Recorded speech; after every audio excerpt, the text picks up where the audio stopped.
Hello भैया, स्वागत है आप सभी का मेरे यूट्यूब चैनल स्कूल ट्यूशन गुरुजी में। बच्चों, आप सभी को पता है कि क्लास 6 वाले बच्चों को क्लास 4th और 5th के चैप्टर्स को पढ़ना है। तो आज उसी बात को ध्यान में रखते हुए बच्चों, हम करने वाले हैं क्लास 4 का ईवीएस का 4th चैप्टर। और बच्चों, चैप्टर का नाम है आपका द स्टोरी ऑफ अमृता, यानी अमृता की कहानी। ये चैप्टर 4 है ईवीएस का। तो बच्चों, सबसे पहले ये जानना ज़रूरी है कि इस चैप्टर में बताया क्या गया है, और ये चैप्टर आपका जो चैप्टर है क्लास 6 का उससे रिलेटेड कैसे है। तो आपका चैप्टर है बच्चों अमृता की कहानी या स्टोरी ऑफ अमृता। इसमें आपको प्लांट्स के बेसिकली महत्व के बारे में बताया गया है, यानी इंपॉर्टेंस ऑफ ट्री, प्लांट्स, इस तरह की चीज़ों के बारे में आपको बताया गया है। इसीलिए ये आपका चैप्टर आपकी क्लास 6 से भी रिलेटेड है बच्चों। और जैसा कि नाम दिखा रहा है चैप्टर का नाम क्या बता रहा है? द स्टोरी ऑफ अमृता, यानी अमृता की कहानी। यानी कि इसमें एक एक कैरेक्टर है अमृता, उसकी इस कहानी को ये पूरा पूरा चैप्टर बताता है बच्चों। तो चलिए शुरू करते हैं बच्चों चैप्टर। तो चैप्टर क्या कहता है बच्चों कि बहुत पुरानी बात है, यानी कि the story from long ago, almost 300 year ago, यानी कि ये 300 साल पुरानी कहानी है। किस्सा सच्चा है। और बात क्या कहता है बच्चों कि अमृता राजस्थान में जोधपुर के पास खेजड़ली गांव में रहने वाली थी। आप अगर ध्यान देंगे तो जोधपुर में खेजड़ली गांव आज भी एक प्रसिद्ध गांव के तौर पे देखने को मिलता है बच्चों। थोड़ा सा इंटरनेट पे सर्च करेंगे तो जोधपुर के पास में आपको खेजड़ली गांव के बारे में और भी जानने को मिलेगा, और आने वाली क्लासेस में भी आपको इसके बारे में पढ़ने को मिलेगा बच्चों। क्या पढ़ने को मिलेगा, इसे भी जानते हैं। तो बेसिकली बच्चों क्या है ये कि अमृता एक खेजड़ली विलेज में जोधपुर में राजस्थान में रहती थी। The village got its name because the of the many Khejarli trees and they grow there. यानी कि उस गांव का नाम खेजड़ली क्यों पड़ा था? क्योंकि गांव में खेजड़ी के बहुत सारे पेड़ थे बच्चों। अब आगे क्या होता है बच्चों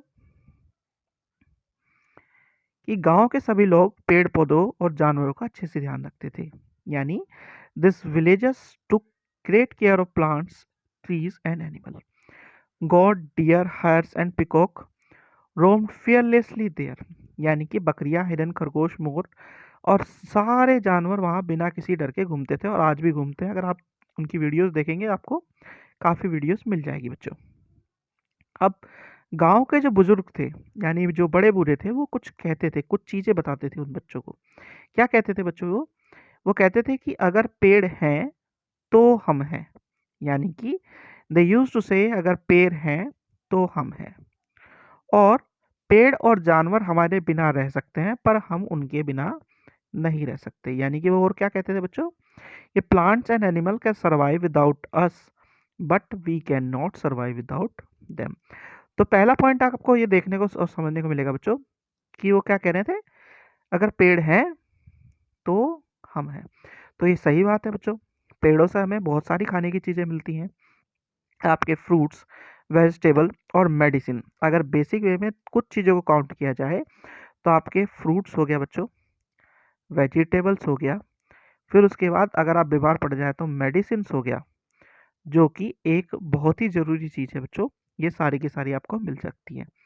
और अगर बाई प्रोडक्ट में उनकी बात करें तो आपको क्या मिलता है उससे, जब जो पेड़ पुराने हो जाते हैं उनसे आपको वुड, टिम्बर, इस तरह की चीज़ें मिलती हैं, ताकि आप उनका भी इस्तेमाल किसी ना किसी तौर पे कर सकें बच्चों। चलिए अब आगे बढ़ते हैं।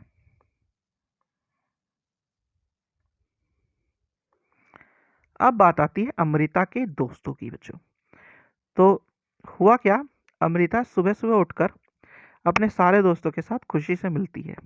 ठीक है। और अमृता रोज उनमें से एक पेड़ को अपने पास जाकर के उसे खास दिन के तौर पर सेलिब्रेट करने की कोशिश करती है। यानी उस पेड़ को वो समझती है कि वो खास है उस दिन के लिए, और उसके साथ कुछ ना कुछ बातें करती है।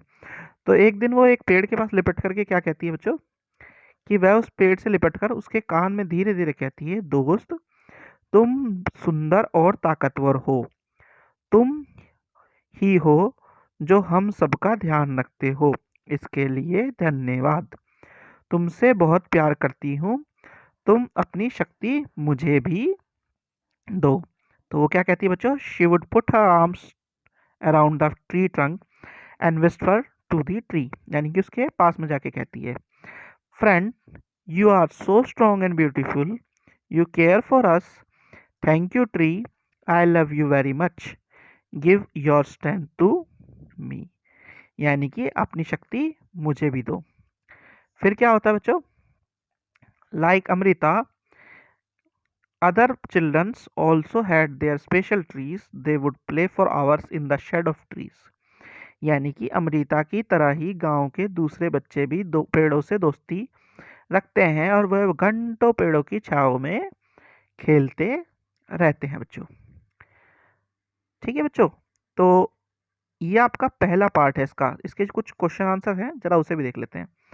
आपका क्या बोल रहा है ये? क्या तुम्हारे घर के आसपास किसी मैदान या स्कूल के रास्ते में कोई ऐसी जगह है जहाँ पेड़ लगाए गए हैं? Is there a place near your house, school और along the road side where the trees have been planted? तो रोड के साइड में आपको ज़्यादातर जगह बच्चों प्लांट किए हुए ट्री मिल जाएंगे। तो ये क्या पहला क्वेश्चन है इसमें, why were they planted there, उन्हें वहाँ क्यों लगाया गया है?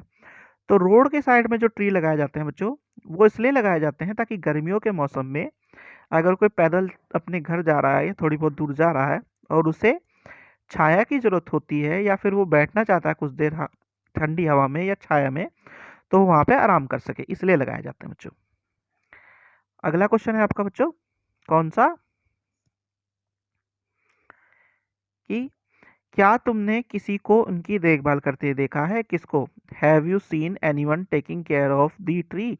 Who does this? तो जनरली ये होता है बच्चों कि हम लोग कहाँ रहते हैं, हम लोग दिल्ली जैसे शहर में रहते हैं। तो दिल्ली जैसे शहर में क्या होता है, आपके जो वन विभाग वाले अंकल्स होते हैं या फिर काम करने वाले वर्कर्स होते हैं, वो इसकी टेक केयर करते हैं।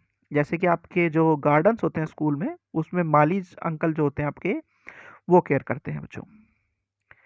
फिर अगला क्वेश्चन आपका, have you seen fruits on any of the tree? Who eat these fruit? क्या उनमें से किसी पेड़ पर फल लगते हैं? उन्हें कौन खाता है? तो बच्चों ज़्यादातर ये जो पौधे होते हैं इसमें फल आपको कम ही मिलते हैं, लेकिन अगर लगते हुए मिलते हैं तो इसे जो वहाँ के आसपास के लोग रहते हैं वो खाते हैं बच्चों। फिर अगला क्वेश्चन आपका बच्चों, ललिता को लगता है कि उसके स्कूल की दीवार के साथ उगे हुए छोटे छोटे पौधे और घास किसी ने लगाए नहीं हैं। क्या तुम भी किसी ऐसी जगह के बारे में जानते हो जहाँ घास, छोटे छोटे पौधों और पेड़ अपने आप ही उग गए हों? यानी Lalita feels that the grass and small plants growing near her school wall have not been planted by anyone. Do you know of any place where grass, small plants, or trees are growing on their own without being planted by anyone? तो generally ऐसा देखने को बच्चों आपको कहाँ मिलता है? आपके जो प्लेग्राउंड होते हैं, आपके जो प्लेग्राउंड होते हैं उसमें आपको ऐसा देखने को मिलता है। वैसे ऐसा होता नहीं है, वो आपको लगता ही है ऐसा कि इस तरीके से अपने आप उग जाते हैं। फिर आपका आखिरी क्वेश्चन है बच्चों आज का, तुम्हें क्या यह क्यों लगता है कि पौधे अपने आप उग रहे हैं? Why do you feel they are growing on their own? तो ऐसा इसलिए आपको लगता है क्योंकि आपको दिखता नहीं है कि कोई उन पौधों को उगा रहा है, जैसे कि खेतों में उगाया जाता है या फिर किसी ट्री को प्लांट किया जाता है, इसी वजह से आपको ऐसा लगता है, वरना ऐसा होता नहीं है बच्चों। तो बच्चों ये हो गया आपका पार्ट 1 आपकी क्लास 4th की चैप्टर 4 की स्टोरी का। आशा करता हूँ आपको वीडियो अच्छी लगी होगी। अगर वीडियो अच्छी लगी हो तो चैनल को सब्सक्राइब करें, वीडियो को लाइक करें, शेयर करें। Thank you.